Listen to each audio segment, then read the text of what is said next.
નગર ખાતે આમ તો પૂરા દેશમાં અને ખાસ કરીને અત્યારે હાલમાં હું તમે બધા જાણીએ છીએ કે સતત ને સતત લોકોને લાઈનમાં રાખવા સિવાય આ ભારતીય જનતા પાર્ટીનું બીજું કઈ કામ નથી।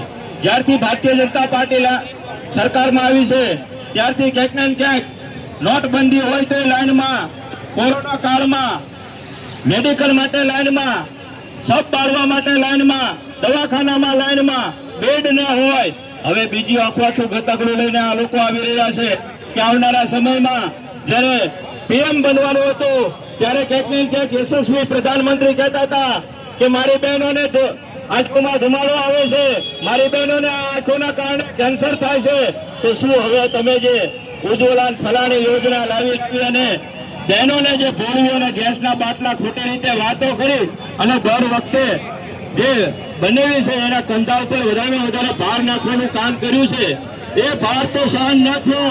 પણ હવે પરિસ્થિતિ એવી થઈ ગઈ કે આ પરિસ્થિતિના કારણે હાલમાં પરિસ્થિતિ એવી બની છે કે હવે ગેસના બાટલા મળતા નથી।